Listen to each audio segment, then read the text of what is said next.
तो यहाँ मैं लगा रही हूँ शोल्डर आर्मोल का निशान। तो मैंने सोचा चलो आप सबको भी मैं दिखा देती हूँ, बाद में आप कमेंट करके पूछोगे दीदी आपने कैसे कटिंग करा। तो ये मैंने यहाँ से पहले मैं ऊपर का कटिंग कर दूँ ताकि आपको ठीक से समझ आए। ठीक है, ये कटिंग हो गया। और पीछे का 1 इंच मैंने बड़ा रखा है पार्ट, 1 इंच बड़ा रख लिया है पार्ट यहाँ तक। और ये शोल्डर मैंने लिए हैं 7 इंच, क्योंकि मैंने पीछे का 3.5 इंच नेक बनाना है। फिर यहाँ से मैंने आधा इंच शोल्डर डाउन करके लिया है 7 इंच, क्योंकि मेरे को छोटा गला बनाना है तो 7 और नीचे भी 7 ले लिया। अब छाती मेरी है 38 इंच, वैसे मैं फिटिंग में पहनूँ तो, पर यहाँ मेरे को पहनना है लूज, तो मैं 10 इंच पे निशान लगा लूँगी। यूँ समझ लो आधा इंच मैंने यहाँ तक लूज लेना है, आधा इंच यहाँ तक, आधा इंच नीचे तक, तो इस तरीके का निशान लगाना है। ठीक है, आधा इंच पे लूज पर। तो कमर वैसे तो मैं लगाती हूँ 34 इंच, इसमें मैं लगा लूँगी 36, आधा इंच पीछे प्लेट का। और ये मार्जिन यहाँ पर भी 1.25 इंच मार्जिन, 2 इंच पे लगाना तो 2 इंच पे लगा लो। और वैसे तो हिप में लेती हूँ 21 इंच, यहाँ पर मैं लगा लेती हूँ 11 इंच पर, 1.5 इंच यहाँ पर फोल्ड करने के लिए। तो इन निशानों को हम मिला लेंगे आपस में।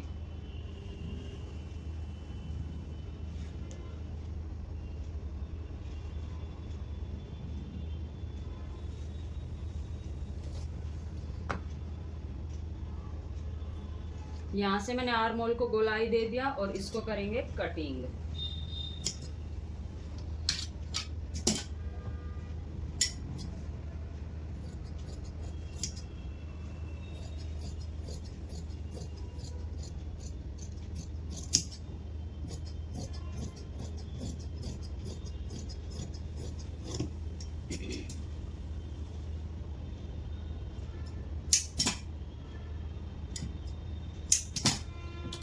आर्मोल की आगे की कटाई करेंगे।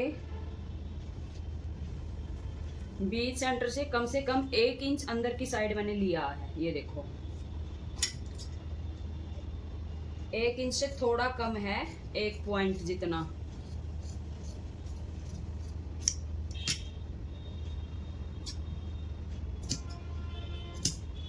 लंबाई मैंने ली है, आपको दिखा दूं मैं, 33 इंच। ये देखो इतना मैं तैयार करूंगी, इसके नीचे मैं लगाऊंगी फिर लेस। तो मैं यहां से कट लगा देती हूँ। ये फिटिंग का निशान दूसरी साइड भी लगा लेंगे।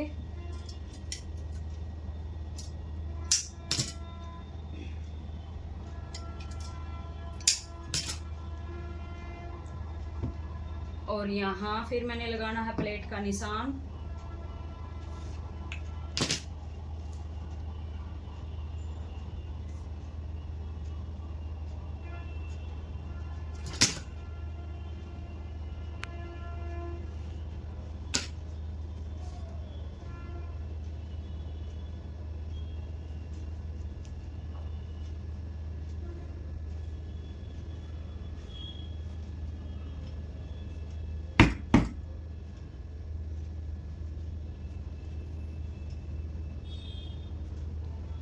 ठीक है, तो बाजू कटिंग आप ध्यान से देख लेना। आप कई बार पूछते हो दीदी बाजू कटिंग करना बताओ ठीक से। तो ये कुर्ती की साइड से कपड़ा निकला है, मैं इसी कपड़े को कर लूंगी फोल्ड।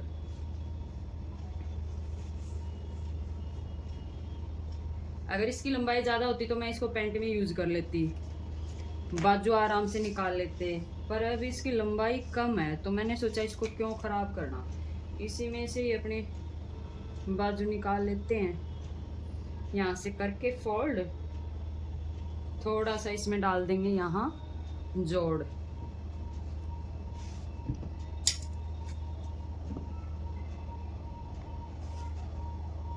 तो ये हो गया। यहाँ से घेरा फोल्ड करने के लिए थोड़ा थोड़ा मेरी वो आ रही होगी, यहाँ पे छाया आ रही होगी, तो इसको थोड़ा एडजस्ट करना। लंबाई मैं रख लेती हूँ 18 साढ़े 18 इंच। यहाँ से नीचे की साइड मैंने निशान लगा लिया 3 इंच पे गोलाई देने के लिए। और इस आर्मोल शेपर से मैं इसको निशान लगा दूंगी। अब यहाँ से मेरे को पहनना है थोड़ी सी लूज बाजू, तो उसके लिए मैं निशान लगा लेती हूँ 7 इंच पे। 1 इंच यहाँ रहेगा मार्जिन का। इस तरीके से मेरे को ये स्लीव्स कटिंग करनी है।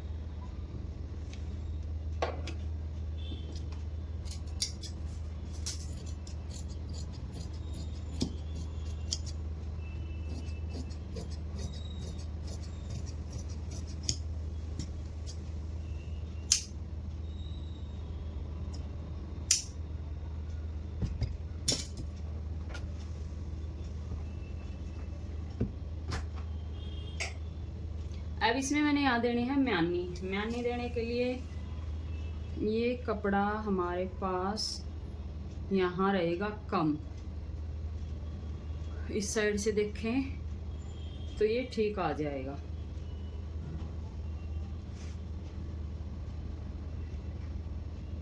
इस तरीके से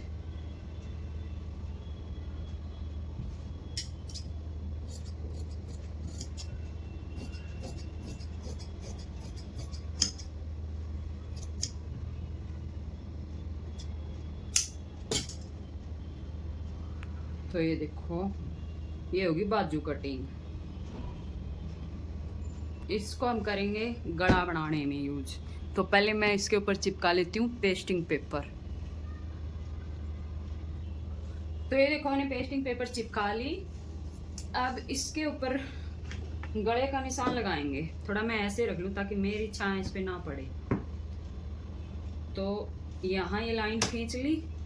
गले की चौड़ाई मैंने रखनी है 3 या 3.5 इंच। तो मैं इसकी चौड़ाई रखूंगी 3.25 इंच रखूंगी। 3.25 इंच पे मैंने निशान लगा लिया। एक निशान नीचे लगा लिया, इन दोनों को आपस में मिला लिया। मिलाने के बाद टोटल जो लंबाई गले की रखनी है वो रखनी है 7 इंच। 7 इंच पे निशान लगा लिया, यानी कि 6.5 इंच तैयार रखनी है। छोटा ही गला बनाना, ज्यादा बड़ा नहीं बनाना।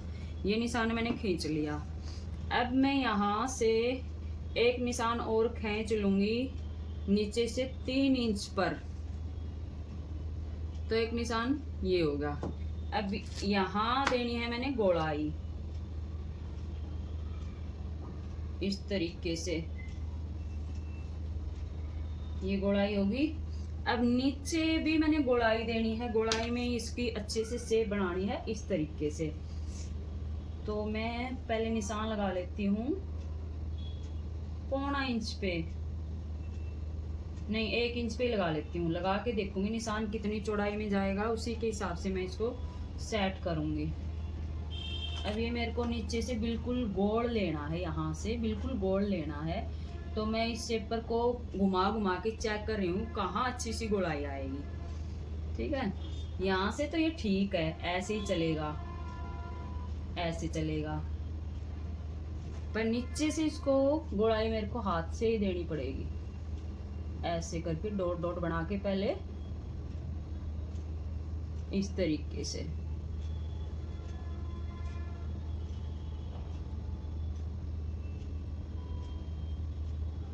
तो ऐसे ये मैंने गोलाई बना ली। इस टाइप की मैंने शेप देनी है गले की।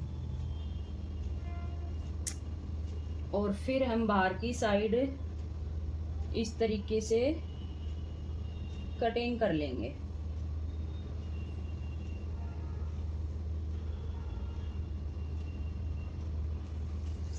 तो ये बाहर की साइड कितना कितना कटिंग करेंगे, कम से कम 1.25 इंच, 1.25 इंच, क्योंकि बाहर की साइड हमने इसको वो करना है, पलटना ना बाहर की साइड भी। तो थोड़ा सा ज्यादा ही कटिंग कर लेंगे।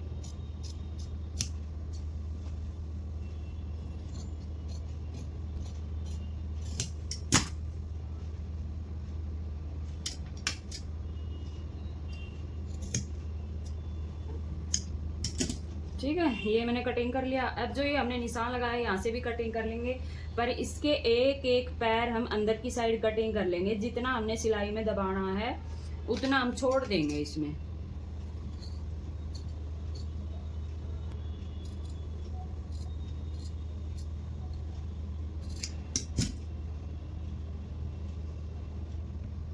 तो ये निशान मेरा आया है कुछ इस तरीके से।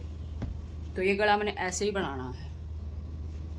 यहाँ मैं लगाऊंगी इसमें डोरी बना के धागे की। ये देखो इतना जाएगा सिलाई में।